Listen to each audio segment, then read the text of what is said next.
my channel. So I am Bhumi Gupta and I am a first year MBA student at IIM Rohtak. So this video is about my XIMB interview experience. So before moving on to the interview, I want to tell you about myself. So I am from Agra, Uttar Pradesh. I have done my schooling and graduation from the same city only.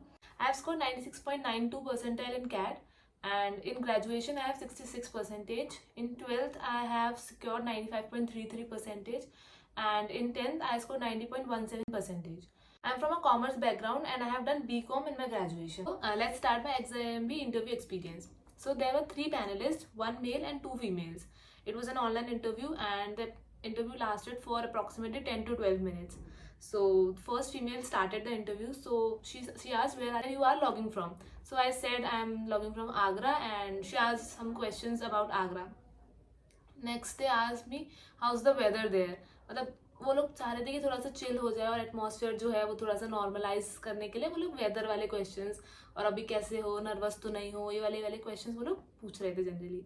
फिर ये वाली बात हो गई, मैंने बताया कि weather अच्छा है. फिर वो लोग पूछे जनरली वेदर कैसा रहता है वहाँ का, तो वो सब बता दिया. मतलब नॉर्मल बातें हो रही थी. फिर उन्होंने इंटरव्यू स्टार्ट किया. उन्होंने बोला इंट्रोड्यूस योरसेल्फ.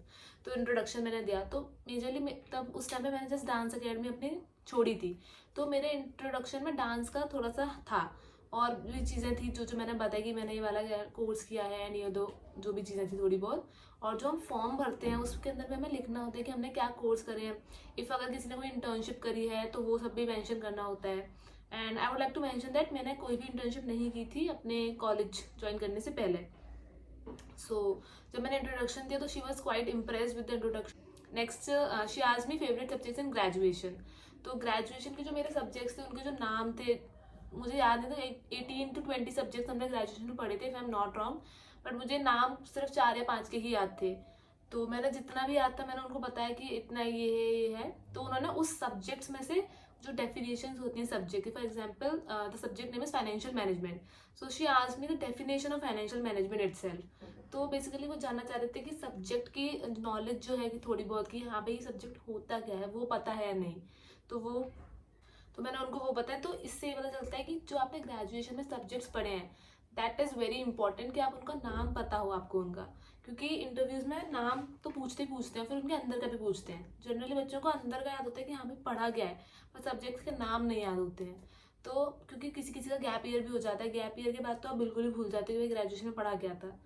तो उसके नाम याद करना, क्या थे सब्जेक्ट्स के, उनका मतलब क्या था, क्या क्या आपने थॉरोली पढ़ा, वो सब रिवाइज करना इज़ वेरी इंपॉर्टेंट. तो ये सब पूरा करके जाइए. Next is why have you lacked in your graduation. तो जैसे कि मैंने अभी बताया कि ग्रेजुएशन में I score only 66 percentage and 12th में it was 95.3. So mostly interview में मुझसे पूछा गया था कि इतना ऐसा क्या गैप आ गया कि इतना ज़्यादा डिग्रेड हो गया. तो मैंने उनको बताया I was one of the top scorer in my college, but college ही ऐसा है जो कि मार्क्स नहीं देते हैं. तो 3 इंटरव्यूज़ में आई गेस मुझसे ये वाला क्वेश्चन पूछा गया था कि ऐसा क्यों हुआ है, इतना ज़्यादा डिग्रेड क्यों हुआ है. But I explain them and they उन्होंने मान लिया कि हाँ ठीक है ऐसा हुआ होगा, बिकॉज आई मैंशन देम कि मेरे को सारी चीज़ें आती हैं. I tried my level best to score as much as I can, but उस टाइम पर उन्होंने नहीं दिए. तो उसके अलावा मैं उनसे कुछ नहीं कर सकती थी क्योंकि आई डिड माई बेस्ट. तो वो लोग मान गए मेरी बात को. नेक्स्ट जो सेकंड फीमेल थी उन्होंने स्टार्ट किया. उन्होंने मुझसे पूछा governor of RBI.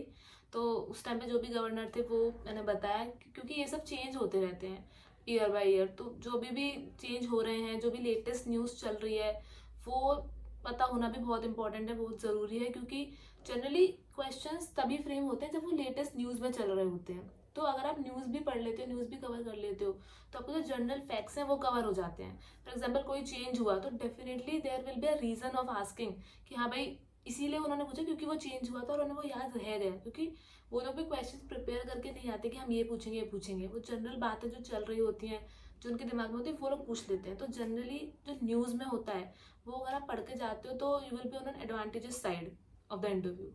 Next is 2 Nobel prize winners. कुछ जीके के क्वेश्चंस भी आ सकते हैं. तो अगर आपको पता है तो वेल एंड गुड, नहीं पता है तो it's okay to say that I don't know. तो कभी भी अगर आपको कोई क्वेश्चन नहीं आता है तो you have to say that I don't know but I will check it later after the interview. आपको ऐसा नहीं करना है कि कोई क्वेश्चन है और आप सोच रहे हो 10 सेकंड लगा रहे हो 20 सेकंड लगा रहे हो सोचने में, लेट मी थिंक करके, ऐसे उनका टाइम भी वेस्ट होता है and it shows that you are not involve in the interview much. तो अगर आपको नहीं आ रहा तो आप बोल दो कि मुझे नहीं आता है। नेक्स्ट इज, मैंने जो अपना फॉर्म भरा था उसमें लॉन्ग टर्म गोल्स और शॉर्ट टर्म गोल्स का भी एक क्राइटेरिया होता है। तो मैंने उसमें स्टार्टअप के बारे में लिखा था। तो शी आज me you want to become an entrepreneur, तो क्या कुछ बिजनेस वेंचर है कि नहीं है माइंड में। तो जो मेरे माइंड में था मैंने उनको एक्सप्लेन किया अ लिटिल बिट, बिकॉज मैं पूरा नहीं बता सकती क्योंकि I am also not thorough about it. तो जितना मुझे पता था कि हाँ ऐसा ऐसा हो सकता है, I want to do this, तो मैंने उनको थोड़ा बहुत एक्सप्लेन किया एंड उनको अच्छा लगा। फिर जो मेल पैनलिस्ट थे उन्होंने स्टार्ट किया।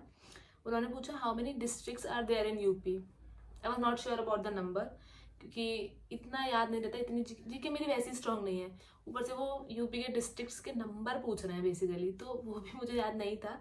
तो आई सेड कि नहीं मुझे याद नहीं है कि नंबर कितना एग्जैक्टली, तो it's he said okay. Next he ask me who is the first CM of UP. तो यूपी के जो सीएम है वो स्टार्टिंग के 2-3 मुझे याद थे, तो मैंने उनको बता दिया जितना मुझे याद था।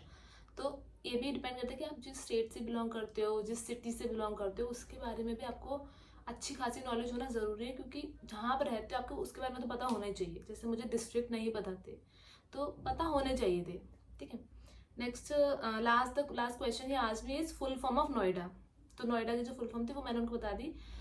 उससे कुछ दिन पहले ही मैंने चीज़ ये पढ़ी थी कि नोएडा की कुछ फुल फॉर्म भी होती है, वरना मुझे पता ही नहीं था कि नोएडा की कुछ ये भी होता है। तो ये जो जनरल फैक्ट्स होते हैं, जनरल फिगर्स होते हैं, थोड़ा नंबर वगैरह, ये सब अगर आप पढ़ लेते हो that is good for you.